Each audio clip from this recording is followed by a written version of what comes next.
먼저 읽습니다. 마태복음 8장 18절입니다.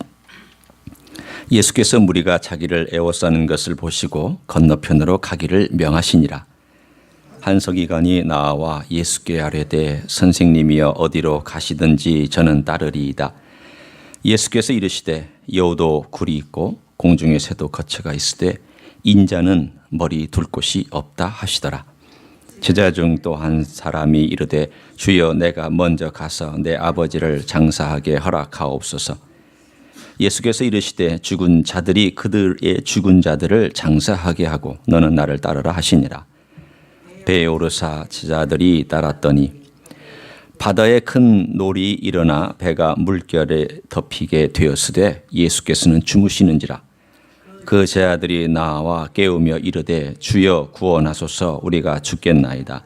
예수께서 이르시되 어찌하여 무서워하느냐 믿음이 작은 자들아 하시고 곧 일어나사 바람과 바다를 꾸짖으시니 아주 잔잔하게 되거늘 그 사람들이 놀랍게 여겨 이르되 이가 어떠한 사람이기에 바람과 바다도 순종하는가 하더라. 또 예수께서 건너편 가다라 지방에 가심에 귀신 들린 자 둘이 무덤 사이에서 나와 예수를 만나니 그들은 몹시 사나워 아무도 그 길로 지나갈 수 없을 지경이더라. 이에 그들이 소리질러 이르되 하나님의 아들이여 우리가 당신과 무슨 상관이 있나이까? 때가 이르기 전에 우리를 괴롭게 하려고 여기 오셨나이까 하더니 마치 멀리서 많은 돼지떼가 먹고 있는지라.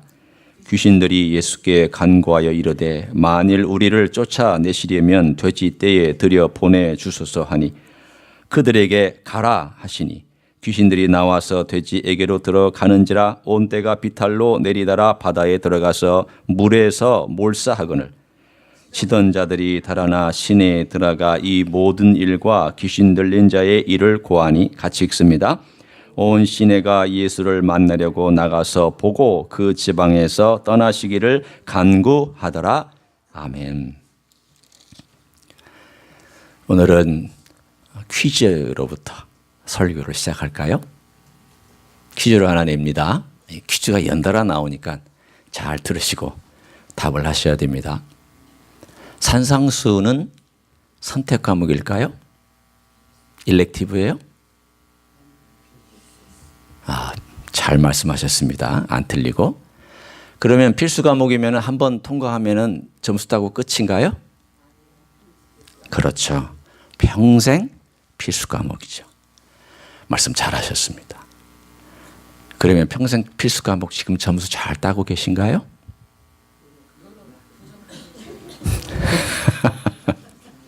몇 점인지는 모르겠지만 노력하고 있습니다. 네, 정답 맞습니다. 나중에 2019년도 3월 달 예수님께서 성적표를 보여주실 거예요. 그리고 너 산상수훈 점수를 내가 봤는데 잘했다. 그러면 아마 우리가 잘했다 해봐야 70점 이상일 것 같아요. 80점, 90점은 참 힘들고 그러나 일단 70점 넘어가면 통과하지 않아요. 그러나 주님께서 내가 너 3월달 산상수훈의 삶의 그 평가를 봤는데 69점이더라. 그러면 유보예요. 다시 또 들어야 돼요. 우리 스스로 한번 평가를 해봤으면 좋겠어요. 산상수훈이 그만큼 보배로운 거라면 나는 산상수훈에 나오는 이 말씀들에 대하여 얼마나 가슴에 새기고 그 권위를 받아들이고 있는가.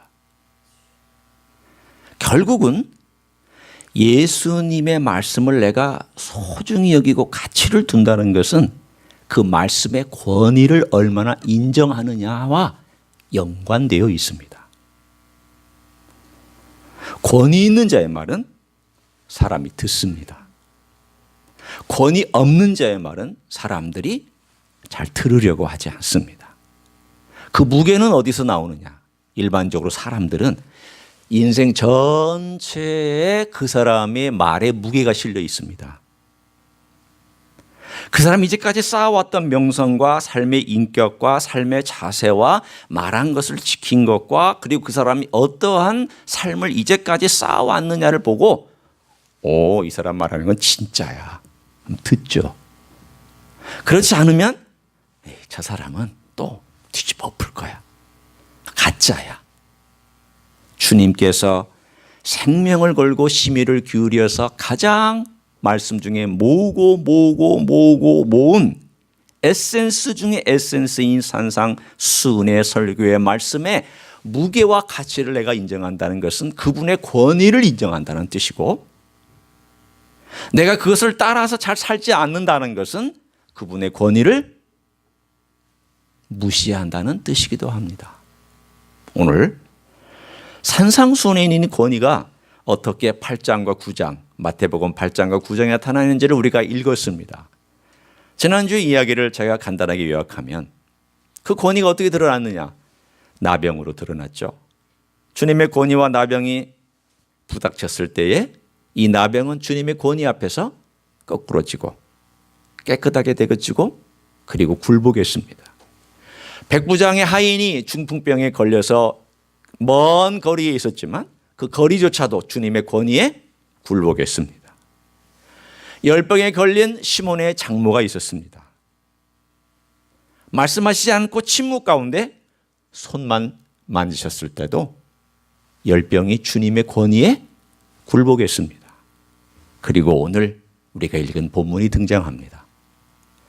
주님의 권위 앞에 병들이 굴복하고 있는 이 사건과 오늘의 이야기는 주님의 권위 앞에 사람들은 과연 따르는 일로 굴복하고 있느냐, 따라가고 있느냐, 제대로 만나고 있느냐, 이 질문을 던져주고 있습니다.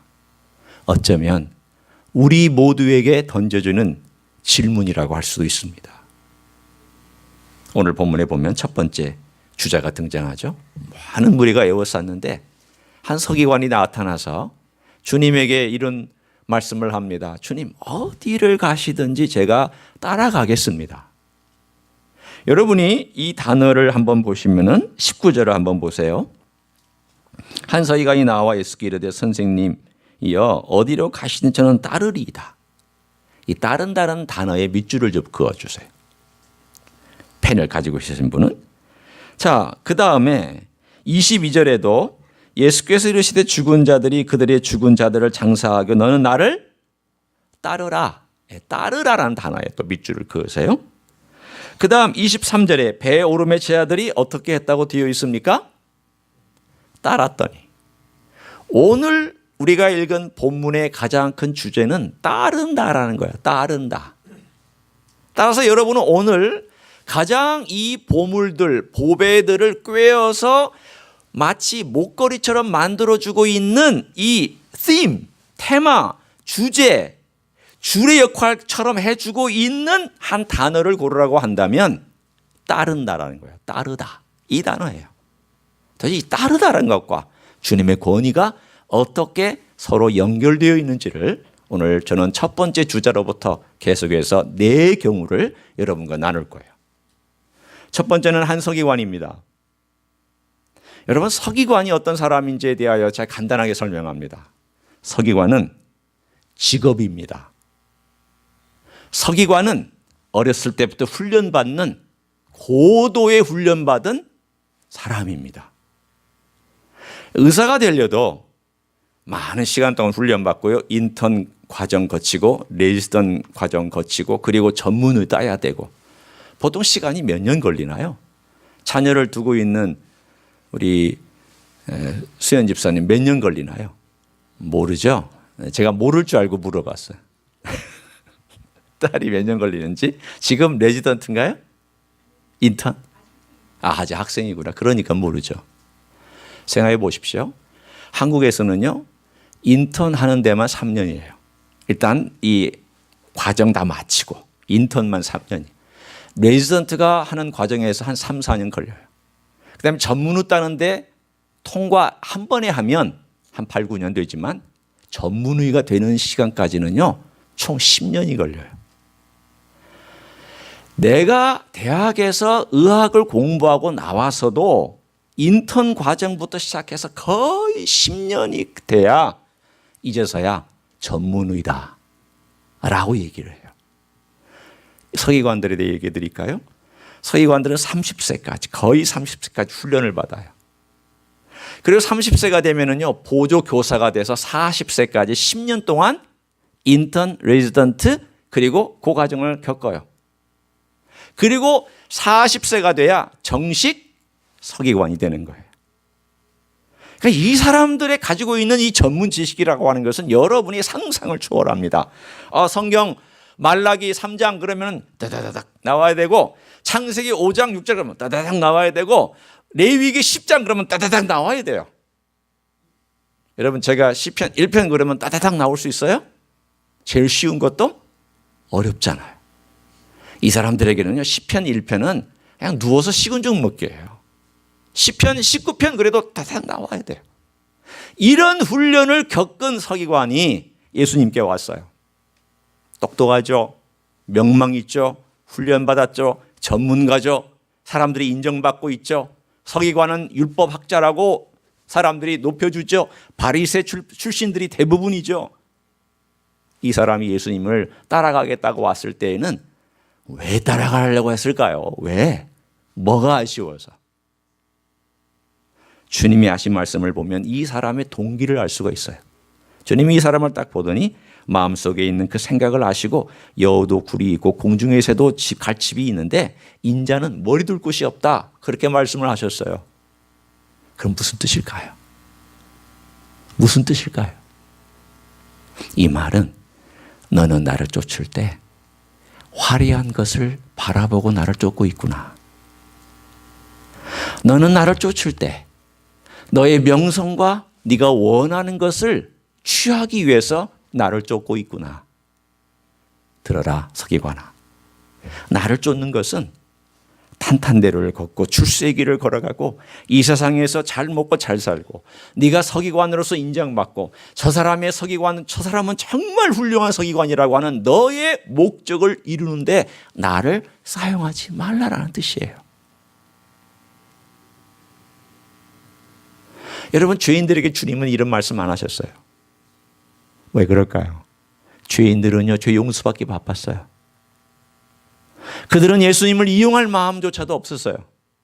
그냥 자기 자신의 문제가 너무나 힘들었고, 내 문제가 너무 아프고, 내 병이 너무 진해서 내가 주님 때문에 용서받고 구원받는 그 자체만 감격이었고, 자기 문제만도 너무 몇 수레만큼 짊어지고 있던 사람이었기 때문에 주님을 이용한다라는 그런 생각은 별로 없었어요.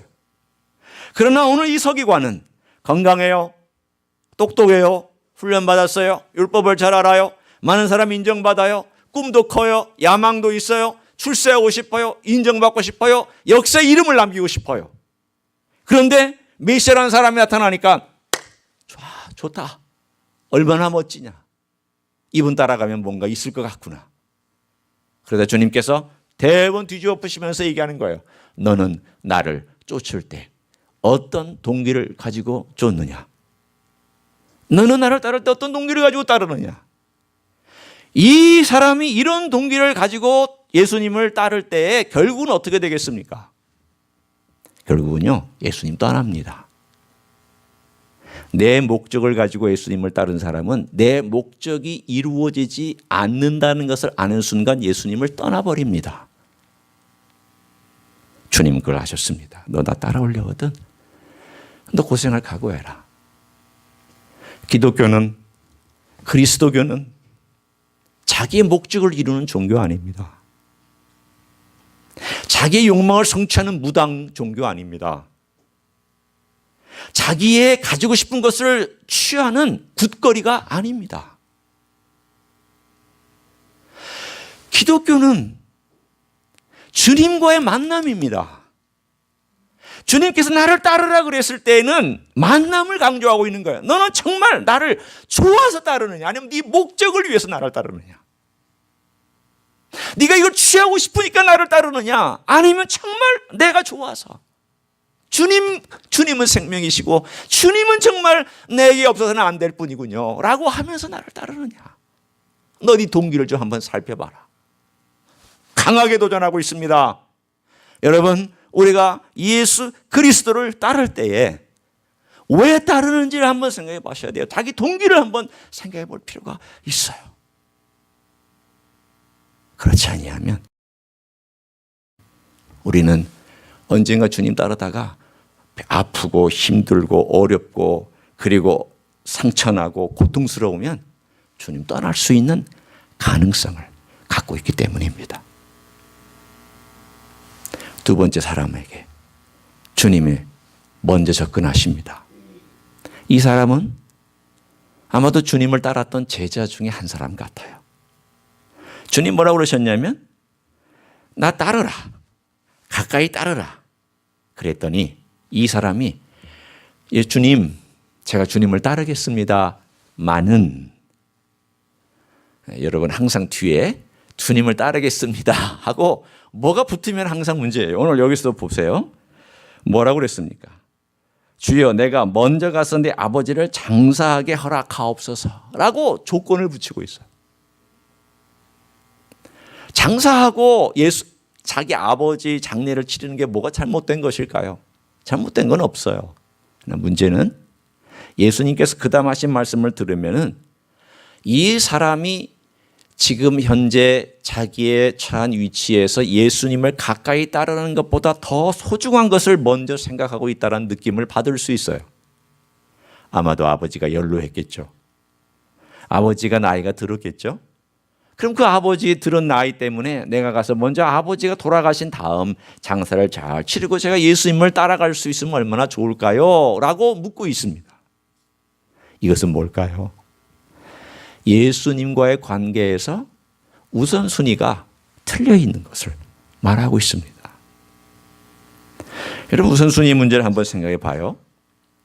우리가 자식을 사랑하죠. 그리고 자식을 기를 때 우리는 거기에 정말 우선순위를 많이 둬요. 자식을 사랑하기 때문에 우선순위를 많이 둬서 자식이 원하는 걸 가능하면 해주고 싶어요. 부모라면. 내가 능력이 있으면 해주고 싶어요. 신경 많이 써요. 그래서 자녀가 교육받을 수 있는데 내 모든 에너지를 쏟아요. 미국도 한국하고 다른 바 없더라고요. 하버드대 보내려고 돈 싸가지고 가서 잘못된 불법적으로 해서 거짓말로 이 브로커를 통해서 학교 합격시킨 이야기가 USC 하버드대 이야기 나오고 있잖아요. 뭐가 문제일까요? 자기 자식을 좋은 데에 보내려고 하다 보니까 법이고 뭐고 주변의 이야기고 뭐고 아무것도 들어오지 않냐고 거기에 올인하고 있는 사람들 얘기를 우리는 볼 수가 있어요. 이게 한국만의 얘기가 아니라 미국에도 역시 이런 얘기가 있다는 것이 최근 뉴스에 나오고 있습니다. 그러니까 결국 뭐냐면 우리 눈으로 보고 있는 가장 소중한 것에 우리는 모든 것을 올인해요. 사랑하고 거기에 쏟고 있어요. 그것이 잘못된 사랑의 방법이든 뭐든지 간에 사랑한다는 것 자체는 올인하게 되어 있어요. 그럼 나머지는 어떻게 될까요? 무시돼요. 세컨더리가 되는 거예요. 프라이머리가 있고 세컨더리가 있습니다. 프라이머리가 항상 잡혀지면 나머지는 다 세컨더리입니다. 오늘 이 두 번째 사람이 가지고 있었던 자세는 뭐냐면 아버지를 장사 지내고 내 가족을 돌보는 일이 프라이머리예요. 그러면 예수님을 따르는 것은요 세컨더리예요. 때가 되면 조건이 되면 따르겠다는 거죠. 예수 그리스도를 조건이 되면 또는 상황이 되면 따를 수 있다라고 말하는 사람 중에 그것을 약속을 지킨 사람 별로 보지 못했습니다. 사업이 좀 안정되면 제가 섬길게요. 제가 바쁜 일을 좀 취급하고 끝나면 좀 제가 어떻게 할게요. 제가 좀 재정적으로 안정되면 제가 교회를 섬길게요. 제가 지금 아직 나이가 어리니까 조금 더 성장한 다음에 섬길게요. 대부분의 경우 그 약속을 지키는 사람은 저는 별로 보지 못했습니다. 제 목회 30년의 경험 속에서 별로 보지 못했어. 제가 그때마다 도전합니다. 여기서 한 건 아니에요. 한국에서 했다는 거예요. 오해하지 마세요. 당신 내일 죽으면 어떡할 거냐. 젊은 가정들이 있기 때문에 제가 얘기하는 거예요. 거기서는 젊은 가정들이 많았고 항상 애기 키우는 것 때문에 늘 씨름하고 몸서리치고 그것 때문에 갈등하고 힘들어하고 그러면서 목사님 제가 좀 애 좀 키워놓고 교회 봉사하면 안 될까요? 애가 좀 크면 제가 좀 안정되게 섬기면 안 될까요? 그 얘기를 저에게 수도 없이 수많은 사람들이 얘기를 해왔기 때문에 제가 얘기를 합니다. 나는 많은 걸 요구하지 않는다. 나는 많은 것을 당신 보고 하라고 하지 않는다. 내가 당신의 목사이기 때문에 내가 요구하는 건 딱 하나다. 미루지 마라. 지금 이 나이에 당신이 지금 20대 후반, 30대 초반 혹은 30대 중반 아이를 기르고 있을 때 이 나이에 미루지 마라. 당신이 아이를 기르기 위해서 영적으로 준비된 걸 위해서 미루지 말고 엄마로서 영적인 것을 먹기 위해서 그것을 미루지 말고 나중에 이 시간을 다 놓친 다음에 그때서 내가 좀 영적으로 깨어 있었으면 우리 아이를 더 잘 기를 수 있었을 텐데 놓치지 마라. 시간 지나간다. 그때 놓치면 지나간다. 어떤 경우는 그때 놓치고 영원히 놓치는 사람 나는 봤다. 놓치지 마라. 여러분, 미루는 사람은 주님 사랑하는 사람 아닙니다. 나와 주님의 관계 속에서 자꾸 뭐가 끼어들어오면요, 처음에는 이만큼 멀어져 있죠. 두 번째 제자 이야기를 제가 하는 것입니다. 그 다음에 또 끼어들어오면 그 다음 이만큼 멀어져요. 그 다음 멀어지면 또 이만큼 멀어져요. 나중 되면 어떻게 될까요? 주님으로부터 떨어져 나가요. 여러분, 주님 사이에 어떤 것이든지 끼어들어오면 그거 제거시켜버려야 돼요. 빨리 제거시키지 않으면 또 들어오고 또 들어오고 또 들어오고 또 들어오고 또 들어와서 처음에는 1m 정도 거리를 두었다가 그 다음에 보니까 5m가 되고 그 다음 10m가 되고 그 다음 100m가 되고 그 다음에는요 막연히 주님 바라보고 이렇게 따라가는 그런 그야말로 멀찌감치 제자가 되고 말아요. 제자 아니에요. 제자 아니에요. 오해하지 마세요. 여러분, 우리가 어떤 제자인가를 한번 생각해 보셨으면 좋겠어요. 주님께서 말씀하시잖아요. 죽은 자들로 그들의 죽은 자들을 장사하고 너는 나를 따르라. 너 지금 따르라는 거예요. 이 두 케이스는 아마도 주님을 따르지 않은 것 같아요. 결과가 나오고 있지 않아요. 세 번째 케이스가 나와요. 여기 세 번째 케이스가 우리 한번 봅니다. 23절에 나와 있는 내용이죠. 배 오르사 제자들이 어떻게 했다고요? 따랐다. 그럼 이들이 앞으로 어떤 일이 일어날 줄 알고 따랐을까요? 알았으면 따랐을까요? 안 따랐을까요? 모르죠. 따랐는지 안 따랐는지. 만약 풍랑에서 이렇게 죽을 것 같은 경험을 엄청 하는 길로 가는 것이었다면 안 따라갔을 거예요. 안 따라갈 가능성도 있어요. 여러분, 예수님을 따르는 것은요, 몰라요. 가까이 예수님을 모시고 살아가는 삶에는요, 풍랑 다가옵니다. 예수님 말씀 안 해주세요. 내일 너 풍랑 다가올 테니까 준비해라? 몰라요. 모레쯤 되면 너 어려운 일 당할 테니까 준비해라? 몰라요. 어떤 경우는 우리가 아픈 것을 통해서 조금씩 알아가는 경우도 있지만 어느 날 갑자기 다가와요. 저는 제가 암이라는 사실에 대해서 몰랐다가 갑자기 알았어요. 갑자기. 그것도 어느 날 갑자기. 그리고는 그 풍랑을 헤쳐나가는 데에 몇 년이 걸렸죠. 처음 4년 동안 색전수를 받으면서 풍랑 헤치고 잔잔해지고 또 풍랑 올라오고 또 잔잔해지고 또 풍랑이 올라오고 잔잔해지고 이걸 무려 4년 하다가 거대한 폭풍우를 만나서 큰 수술을 받고 그리고 그 풍랑을 헤쳐나와서 지금 여기까지 왔어요. 주님이 언제 어떤 일이 날지에 대해서 내가 이제 또 풍랑이 오는구나라고 그 과정은 내가 경험해서 또 그 습관과 어떤 루틴한 그 병의 습관 때문에 알죠. 그러나 처음 일어날 때는 까마득히 모르고 그 폭풍 속으로 들어가요. 어떤 일이 일어날지 아무도 몰라요. 저는 제가 2007년 10월 달 처음 암이라는 것을 안 그때부터 제가 어떤 폭풍을 거쳐나갈지를 정말 까마득히 몰랐고 의사도 얘기해 주지 않았어요. 왜냐하면 웃어도 모르니까. 어떤 식으로 발전할지는 모르니까. 제가 이렇게 쭉 지나보고 12년이 됐잖아요. 야, 벌써 10년이 지났구나. 11년째가 됐구나. 아, 올해는 벌써 12년째가 됐구나. 그러면서 가만히 앉아서 묵상하다가 제 자신이 돌아온 그 발걸음을 이렇게 뒤돌아볼 때가 있어요.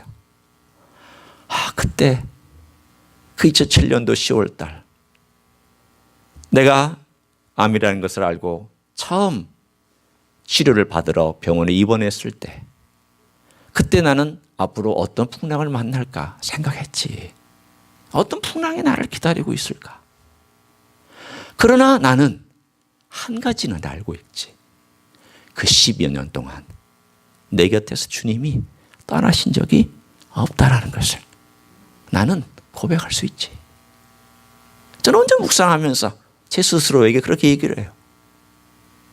여러분, 이 풍랑을 한번 보세요. 주님께서 이 풍랑 속에 제자들을 끌고 들어갔어요. 주님이 몰라서 이 풍랑 속으로 들어가셨을까요? 주님은 전혀 모르고 그 밤에 풍랑이 일어날 줄도 모르니까 안전할 거라고 생각하고 주님께서 제자들을 끌고 들어갔을까요? 그건 아니에요.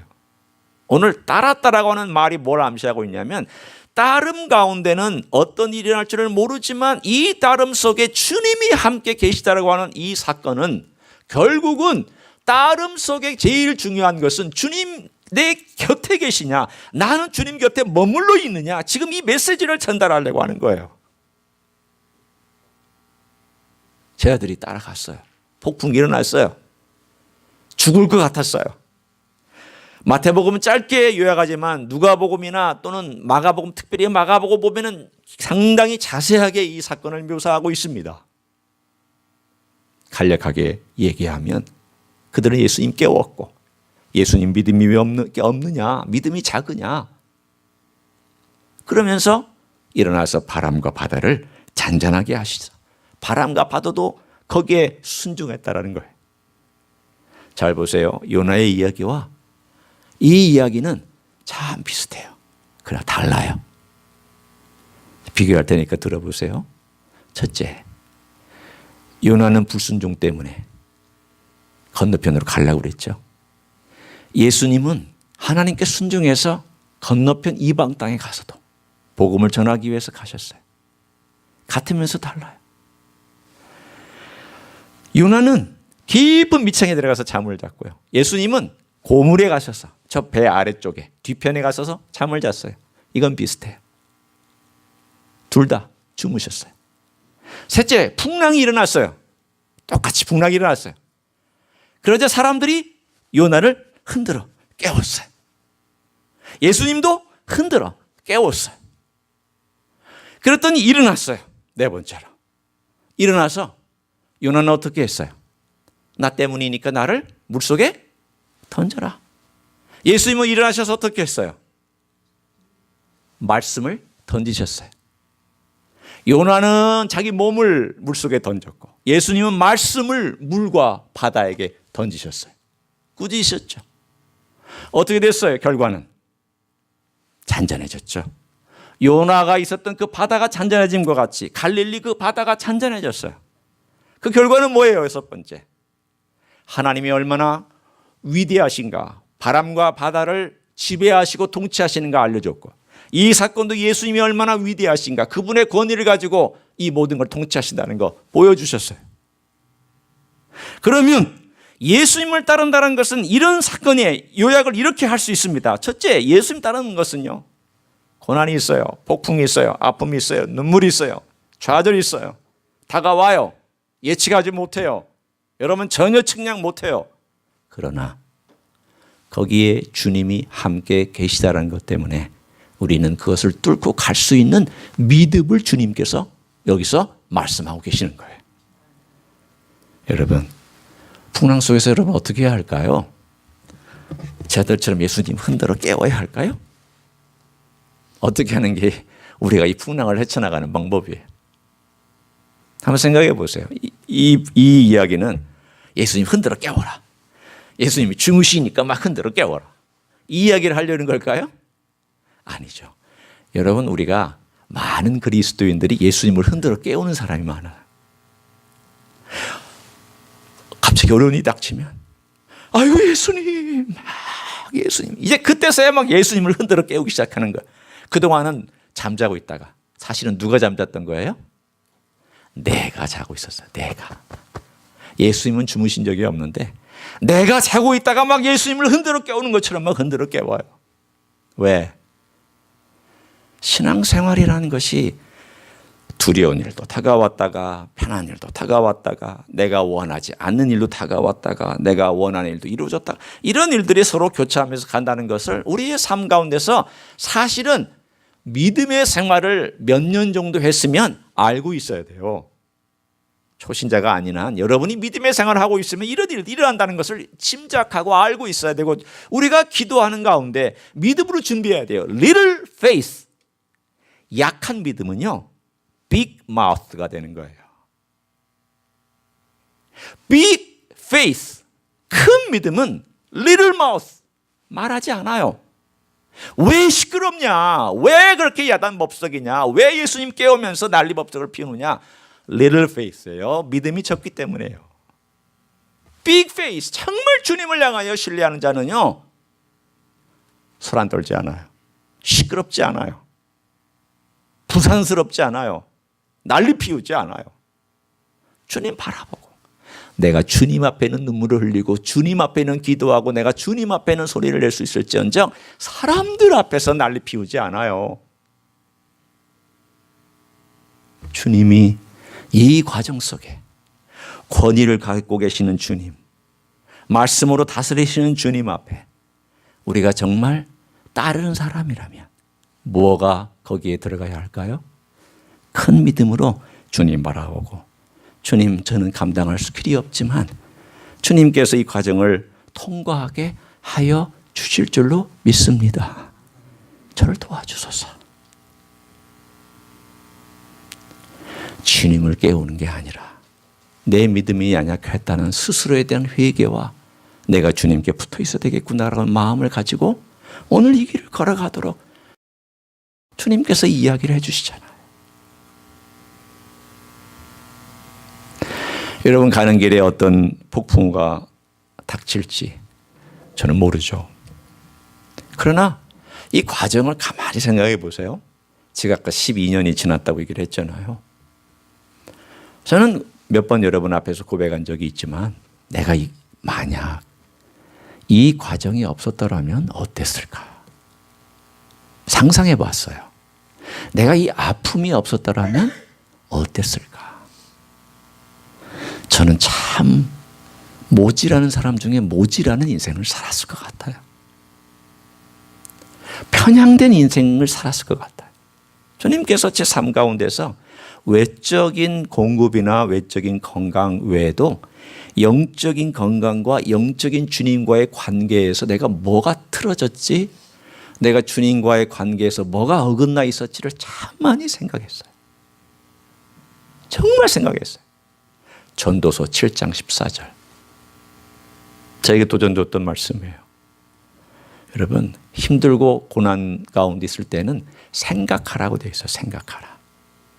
많이 생각하셔야 돼요. 어려운 일이 닥쳤어요. 몸이 아파요. 사업이 어려워요.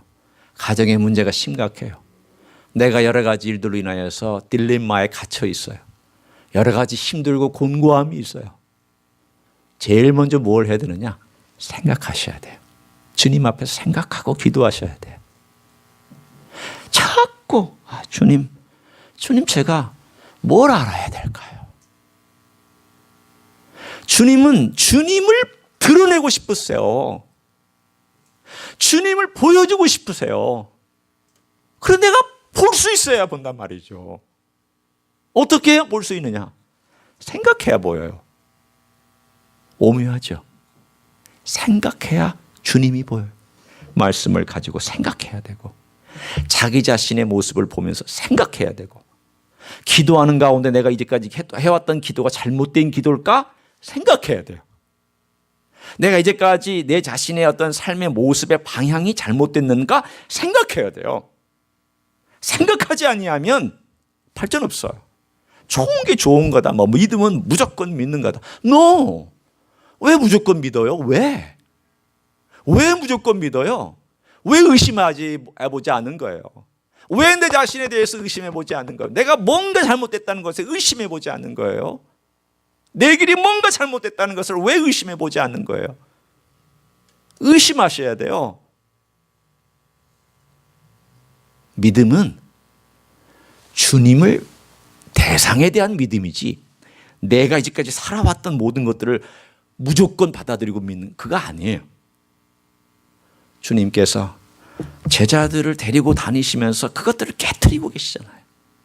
주님은 이런 분이다 깨트리시고 그들이 알고 있는 어떤 파라다임이나 스테레오타입의 어떤 그 틀을 깨트려 주시고 그리고 나서는 귀신에 대한 이야기까지 주님께서 해 주시면서 주님께서 얼마나 권세가 다양한 방면에 미치고 있는가를 다 보여주세요. 제자들은 이거 하나 가르치면 이거 하나만 깨닫고 잊어버리고 또 그 다음 가면 또 이것조차 잊어버리고 또 이것도 붙잡고 있고 그러나 주님은 다 보여주신 다음에 나중에 죽으시고 부활하신 다음에 40일 동안 제자들을 다시 리오리엔테이션 시키고 리트레이닝 시켜서 그리고 나서 성령님을 부어주신 다음 세상으로 보내시잖아요. 사랑하는 성도 여러분, 오늘 주님 이 네 가지가 나옵니다. 나중에 그 귀신 들린 이야기는 제가 강하게 하지 않겠습니다. 오늘 네 타입의 사람들이 나와요. 첫째는 주님 쫓겠다. 알고 봤더니 자기 욕망과 자기 목적 때문에 주님을 쫓는 사람. 적당한 사람 아니에요. 두 번째 사람. 쫓으라고 그랬더니 저 급한 일 좀 하고요. 중요한 일 좀 하고요. 주님이 적당한 사람 아니에요. 네 번째, 귀신을 쫓아줬어요. 그때 마을 사람들 갔어요. 그랬더니 이 마을 사람들이 주님 떠나달라고 얘기를 했어요. 주님의 권위와 주님을 따르는 거 거절한 거예요. 그러면 우리는 어디에 해당될까요? 1번, 2번, 3번, 4번 중에. 여러분 어디에 해당되세요? 자, 1번. 나는 주님을 따르는데 주님을 사랑해서 따르는 것이 아니라 내가 뭐 좀 얻으려고 따라가는 것 같다. 손들 필요는 없어요. 예, 그냥 한번 혼자 생각해 보시라는 거예요. 둘째, 나는 주님과 나 사이에 너무 많은 것들이 끼어 있다. 우선순위 문제가 좀 뭔가 잘못되어 있다. 2번이에요. 3번, 나는 주님을 따르는데 갑자기 놀랄 일들이 생기면 깜짝깜짝 놀라서 그때마다 주님을 깨우려고 한다. 3번이에요. 4번, 나는 주님의 권위나 따르는 걸 아주 그냥 거절하고 살아간다. 교회 나오는 것은 심심해서 나온다. 누구 좀 만나고 싶어서 나온다. 1번, 2번, 3번, 4번 중에 여러분은 어디세요? 1번, 2번, 3번, 4번 중에 여러분 어디에 해당되세요? 첫 번째 적용입니다. 여러분은 적어도 3번에는 해당이 되셔야 돼요. 3번에는. 두 번째, 그러면 여러분 예수님을 따른다면 이제 실제적으로 어떻게 따라야 되느냐. 여러분 실제적으로 한번 생각해 보세요. 이번 한 주 그리고 사순절의 40일 기간 동안에 여러분이 예수님을 따른다라고 했을 때 따르는 것이 뭘까를 한번 고민해 보시기를 바라요. 여러분, 제가 목회자로서 제가 참 책임이 큽니다. 왜냐하면 말씀을 전하는 사람이기 때문에 제가 그렇게 살면서 전해야 되고 제가 그렇게 고민하면서 전해야 돼요. 저는 마음으로 주님 앞에 책임이 커요. 동시에 여러분이 그렇게 살아주기를 저는 또 바라고 있어요.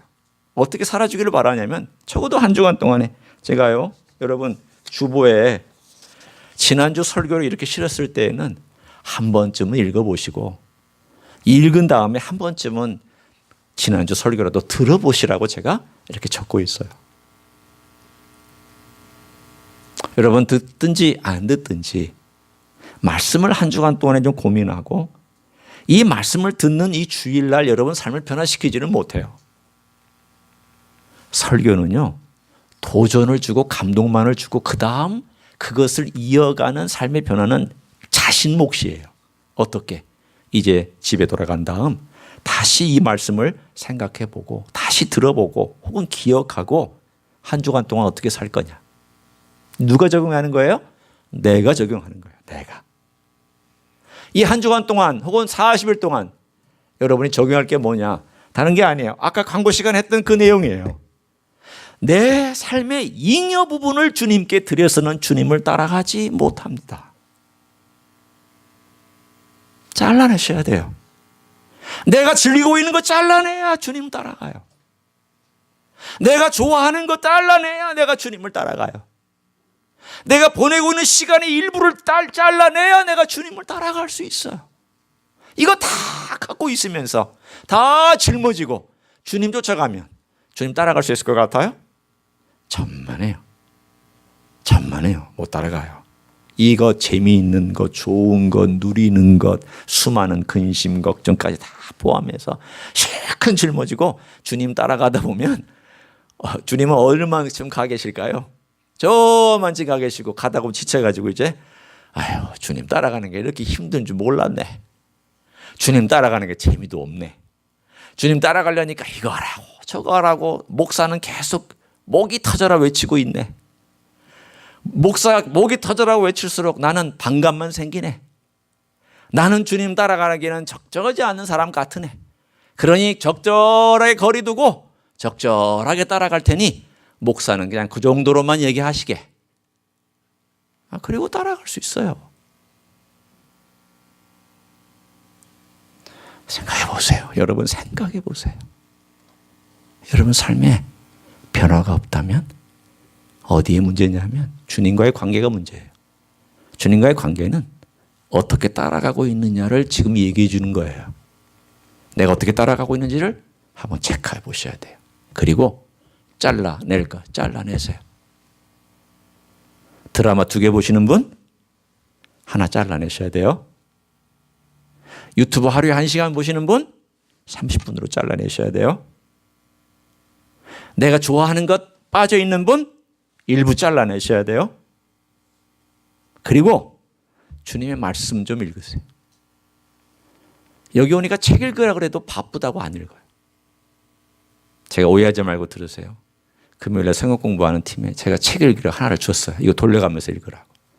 지금 우리 집사람이 와서 읽었기 때문에 물론 하는 말이지만 서로 안 읽으라고 책이 뱅글뱅글 돌았다는 얘기를 들었어요. 아주 간단한 책이에요. 그거 앉으면 한 2시간이면 읽는 책이에요. 제가 좀 읽어보라고. 조선시대에 우리 여성들이 어떻게 살았는데 복음이 어떻게 여성들을 변화시키는지 좀 제발 좀 읽어보라고. 제가 아주 짧은 책이에요. 안 읽어요. 읽기 싫어. 왜? 우선순위가 그 책이 없어요. 경건서적을 제가 준 거예요. 제가 두꺼운 책을 줬다면 제가 잘못한 거죠. 신학서적을 줬다면 제가 문제죠. 짧은 책. 여러분 책 읽으셔야 돼요. 말씀 봐야 돼요. 기도하셔야 돼요. 그냥 따라가려고 하지 마세요. 주일날 와가지고 목사 설교 한 번 듣고 따라가려고 하는 것은 이건 정말 넌센스예요. 넌센스 중에 넌센스예요. 제가 여러분에게 뭐라고 하는 것 같지만 여러분 제 안타까워서 하는 말이고요. 저 자신에게도 좀 하는 말이에요. 주님 오늘 오신다면 너 나 어떻게 따랐냐? 너 산상수훈에 대해서 점수 좀 매겨볼까? 너 나에 대하여 내가 네 곁에 있었는데 너는 늘 나를 만나고 살았니? 가까이 따랐니? 나는 네 늘 눈을 맞추려고 그러는데 넌 눈 안 맞추고 딴 것만 많이 보고 살아가더라. 내 눈이 피곤해. 너를 바라보고 있는데 너는 한 번도 내게 눈 맞추려고 하질 않으니 내 눈이 너를 바라보기에 너무 어디다가 눈을 둬야 될지 모르겠더라. 그러면 곤란하잖아요. 주님을 위해서 시간을 내셔야죠. 주님 사랑한다고 고백하면 주님을 위해서 시간도 내고 가치도 두고 따라가고 가까이 따라가고 주님 음성 들으려고 그러고 그 음성을 사모하고 그 음성 때문에 고민도 하고 그 음성 때문에 목말라 하고 그 음성에 귀를 기울이고 이렇게 그게 사랑 아닐까요?